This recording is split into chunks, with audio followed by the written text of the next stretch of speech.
Mukesh Kumar Drona, biology educator. This is bio class.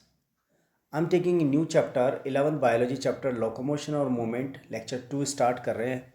इससे पहले वाले वीडियो के अंदर हमने स्केलेटन मसल्स के बारे में पढ़ा. स्केलेटन मसल्स हैं वो नंबर्स ऑफ मसल्स बंडल से मिलके बनी होती है. ये नंबर ऑफ मसल्स बंडल्स आपस में जुड़े रहते हैं और एक मसल्स जो मसल्स बंडल्स होता है वो मसल्स फाइबर्स और सेल्स से मिलके बने होते हैं. इन मसल सेल्स के ऊपर प्लाज्मा मेम्ब्रेन भी होती है. न्यूक्लियस एक से ज़्यादा होता है. साइटोप्लाज्मा पाया जाता है इसके अंदर और एंडोप्लाज्मिक रेटिकुलम भी होती है. इसके अलावा साइटोप्लाज्मा में कैल्शियम आयंस भी पाए जाते हैं, सोडियम आयंस भी पाया जाता है. जो मसल्स फाइबर और मसल सेल्स का जो सबसे छोटा यूनिट होते हैं उसे सार्कोमियर कहते हैं. इसके प्लाज्मा को सार्कोप्लाज्मा कहते हैं. इसमें बहुत से मसल्स फाइबर्स पाए जाते हैं जिनको मायोफिलामेंट्स कहते हैं और ये मायोफिलामेंट्स होते हैं एक्टिन और मायोसिन टाइप के. स्पेशली एक्टिन है वो लाइट बैंड्स होते हैं और मायोसिन है वो डार्क डेंसिटी वाले डार्क बैंड्स होते हैं. ये इन मसल्स को, स्केलेटल मसल्स को स्ट्राटिएटेड अपीयरेंस प्रोवाइड करते हैं. इसलिए इन मसल्स फिलामेंट्स को, स्केलेटरी मसल्स को हम स्ट्राटिएटेड मसल्स कहते हैं. आज के इस सेशन के अंदर हम डायग्रामेटिक रिप्रेजेंटेशन और एनाटॉमी ऑफ मसल्स फाइबर पढ़ेंगे. एक मसल्स फाइबर है वो किस तरह का नज़र आ रहा है, इस मसल्स फाइबर के अंदर कौन कौन से स्ट्रक्चर्स होते हैं, ये सारी चीज़ें हम इसी लेक्चर नंबर 2 के अंदर पढ़ने वाले हैं. Light band contain actin filaments only. Light band में केवल एक्टिन फिलामेंट्स होते हैं. यदि मैं बात करूं, एक जो मसल्स फाइबर होता है वो एक मसल सेल्स, इस मसल सेल्स के अंदर कुछ लाइट बैंड्स वाले हिस्से होते हैं, कंटिन्यूस कॉन्सिक्यूसिव, ये लाइट बैंड्स हैं और इनके इन बिटवीन है वो डार्क बैंड्स होते हैं. ये डार्क बैंड्स,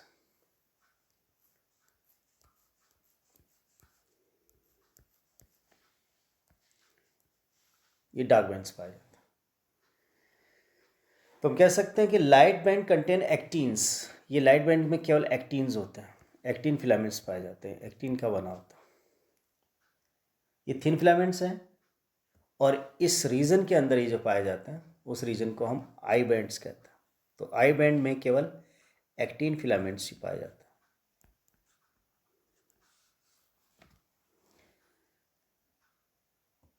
इसको आइसोट्रॉपिक बैंड के नाम से भी जाना जाता है. तो आइसोट्रॉपिक बैंड. इन आइसोट्रॉपिक बैंड के अंदर ओनली एक्टिन मायोफिलामेंट्स होता है.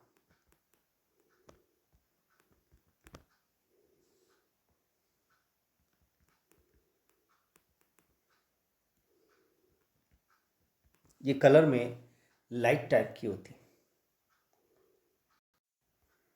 इस डायग्राम के अंदर हम एनाटॉमी की बात कर रहे हैं. Where dark bands contain myosin only. इन डार्क बैंड में केवल मायोसिन फिलामेंट्स ही होते हैं और मायोसिन फिलामेंट्स जो डार्क बैंड्स में होते हैं इनके सेंटर पॉइंट को ए बैंड के नाम से जाना जाता है. सो ए बैंड के अंदर केवल मायोसिन फिलामेंट्स होते हैं.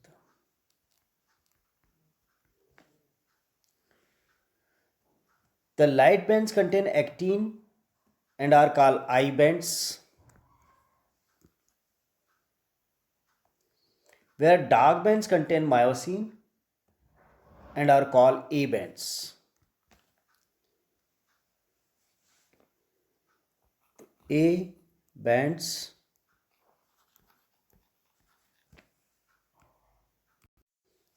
full name है an isotropic bands.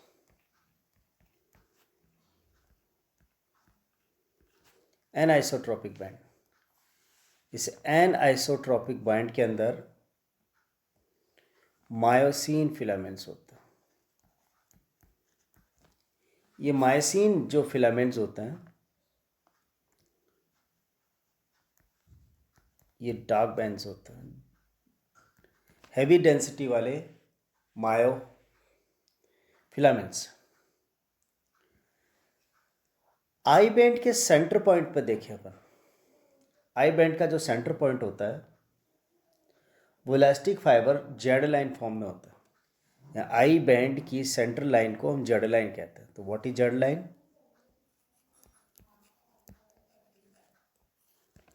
Centre line of the I band. Centre line of the I band,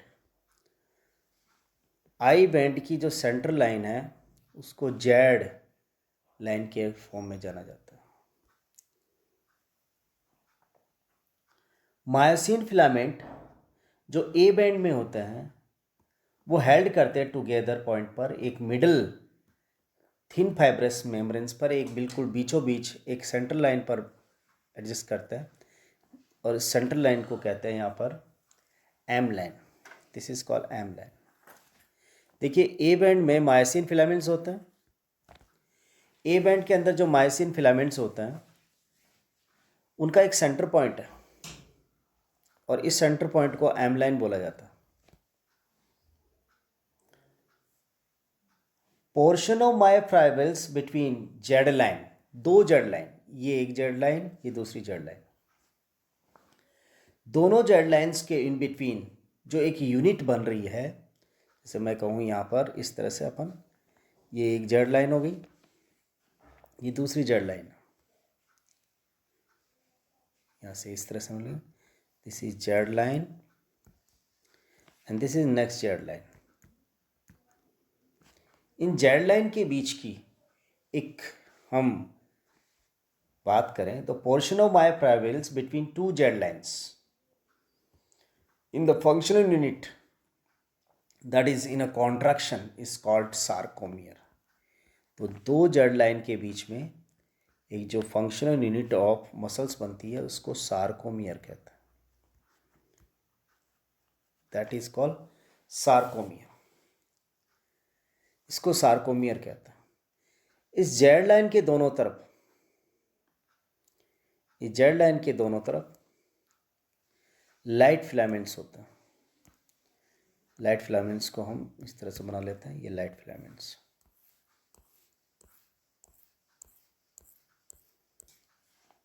ये लाइट फिलामेंट्स।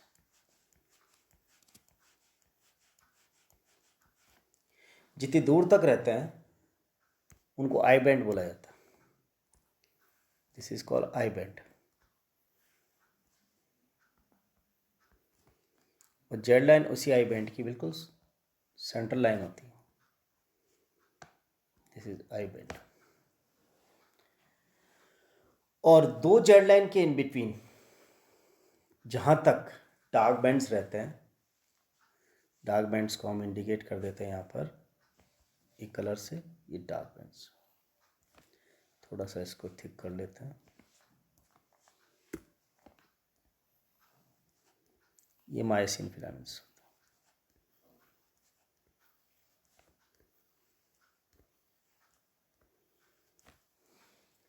मायोसिन फिलामेंट जहाँ तक रहते हैं उस मायोसिन बैंड को हम ए बैंड के नाम से जानते हैं। This is A band. और इस ए बैंड का बिल्कुल एक सेंटर लाइन होती है, the centre line called M line. इस ए बैंड की एक सेंटर लाइन होती है जिसको एम लाइन के नाम से जानते हैं।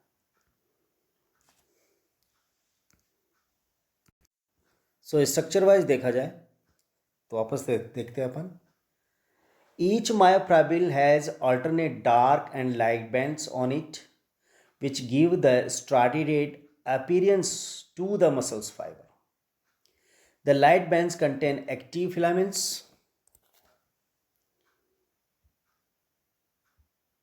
and are called I bands, where dark bands contain myosin filaments are called A bands.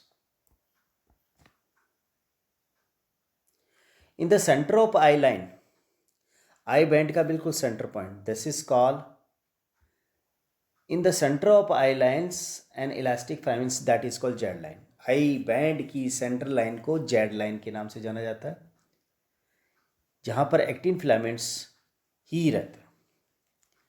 Myosin filaments A band पर एडजस्ट करते हैं, अपने आप में held together by a middle line, और मिडिल लाइन एम लाइन होती है. दो जेड लाइन के इन बिटवीन जो फंक्शनल यूनिट होती है मसल्स की, उसको सार्कोमियर कहते हैं. तो दिस इज सार्कोमियर. यहाँ से लेकर के यहाँ तक का है ये structure sarcomere. This is called sarcomere. In resting stage के अंदर जो थिन फिलामेंट्स होते हैं वो थिक फिलामेंट्स पार्शियली ओवरलैप करते हैं. यानी कि थिन फिलामेंट्स मायोसिन फिलामेंट्स को पार्शियली ओवरलैप करते हैं. बट ए लाइन का, स्पेशली ए जो बैंड है, उस ए बैंड का एक हिस्सा ऐसा है जो थिन फिलामेंट्स को साथ में ओवरलैप नहीं करता है. उसको एच जोन बोलते हैं. This is called H zone. इस डायग्राम के अंदर हम देखें, यहाँ पे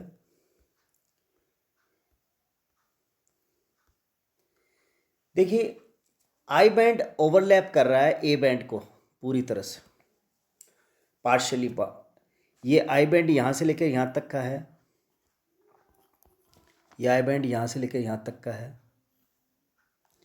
ए बैंड भी ओवरलैप हो रहा है. तो आई बैंड के जो एक्टिन थिन फिलामेंट्स हैं वो मायोसिन को ओवरलैप कर रहा है. पर ध्यान देने वाली बात है कि ए बैंड का वो हिस्सा जो एक्टिन फिलामेंट्स के थ्रू ओवरलैप नहीं रहता, वो वाला ये सेंटर वाला हिस्सा, that call H zone. The middle part of A band mean thick filaments, myosin filament, not overlapped by thin filament. Actin filament के थ्रू ओवरलैप नहीं रहता, इस हिस्से को एच जोन बोला जाता है. Now we are coming to the structural proteins जो बनाती है एक्टिन एंड मायोसिन मायोफिलामेंट्स को स्केलेटरी मसल्स के अंदर, जहां एक्टिन फिलामेंट थिन फिलामेंट्स होते हैं और मायोसिन फिलामेंट थिक फिलामेंट्स होते हैं. वन बाय हम बात करेंगे. सबसे हम पहले बात करें एक्टिन फिलामेंट्स की. एक्टिन थिन फिलामेंट्स की बात करें.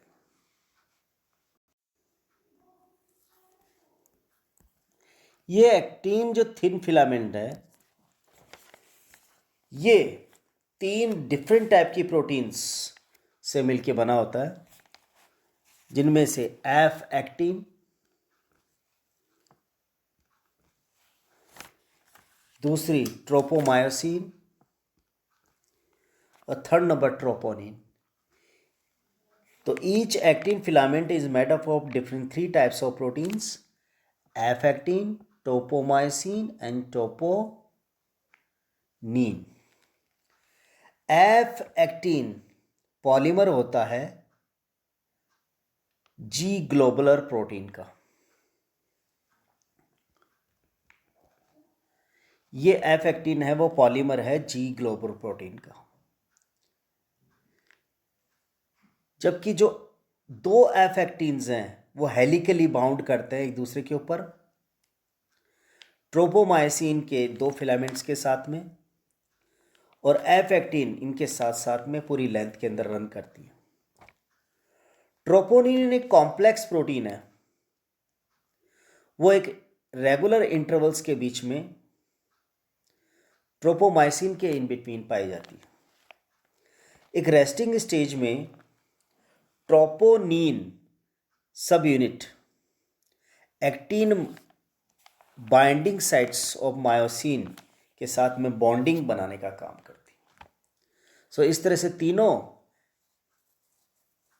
प्रोटीन्स मिलकर के एक्टिन फिलामेंट बनाने का काम करती है।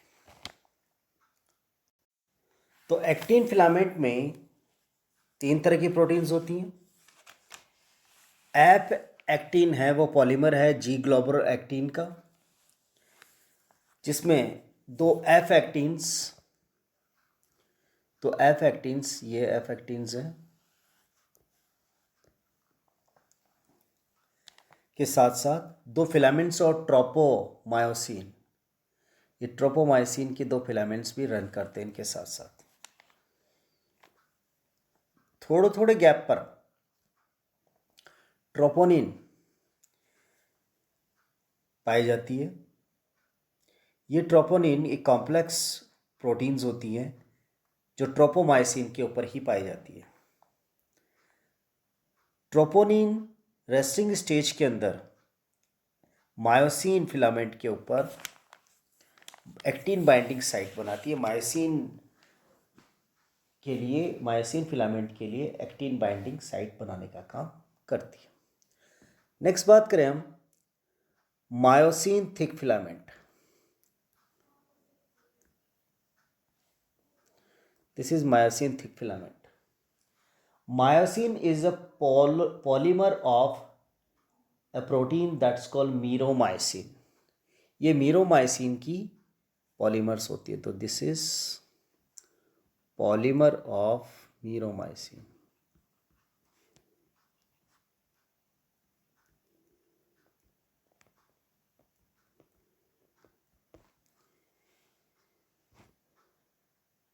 हर एक मीरोमाइसिन पर दो इंपॉर्टेंट पार्ट्स होते हैं, globular head and short arm, with a short arm and a tail.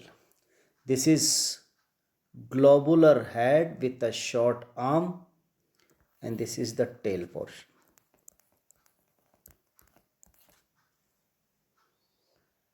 Head पर एक छोटी आर्म होती है जिसे meromyosin, heavy meromyosin,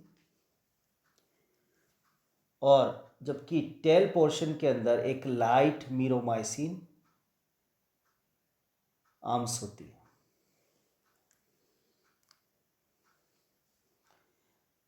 heavy meromyosin components outgrowth create करती है रेगुलर इंटरवल पर एक एंगल पर, जिसकी सरफेस पर एक क्रॉस आर्म्स पाई जाती है। जबकि ग्लोबुलर हेड एटीपी एंजाइम्स को बाइंड करने के लिए इस एटीपी एक्टिव साइट बनाती है for the actin filaments. So myosin एक पॉलीमर होता है मीरोमायोसिन प्रोटीन का। हर एक मीरोमायोसिन में दो इंपॉर्टेंट पार्ट्स होते हैं, globular head and long tail. Globular head with a short arm and tail with long arm. Head पर जो शॉर्ट आर्म होती है वो हैवी मीरोमायोसिन की बनी होती है, जबकि जो टेल होती है वो लाइट मीरोमायोसिन की बनी होती है। हैवी मीरोमायोसिन कंपोनेंट्स एक क्रॉस आर्म बनाता है। ग्लोबुलर हेड फंक्शन करता है दो अलग अलग साइट्स को फॉर्म करने के लिए, एटीपेज एंजाइम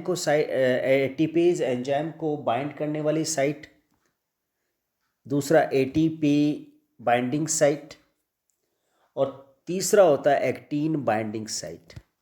तो तीन साइट है वो ग्लोबुलर हेड पे पाया जाता है। फर्स्ट हो गया एटीपेज बाइंडिंग साइट, दूसरा एक्टिन बाइंडिंग साइट, और तीसरा ATP binding site.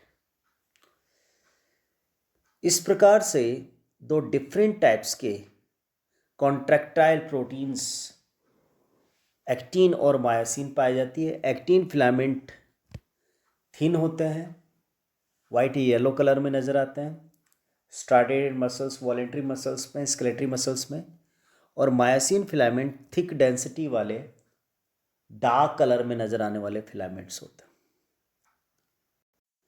Next session में हम बात करने वाले हैं mechanism of muscles contraction, means skeletal muscles और स्टार्टेड मसल्स के अंदर जो सार्कोमियर होता है उसमें एक्साइटमेंट के बाद में मसल्स कॉन्ट्रैक्शन होता है और रिलैक्सेशन होता है।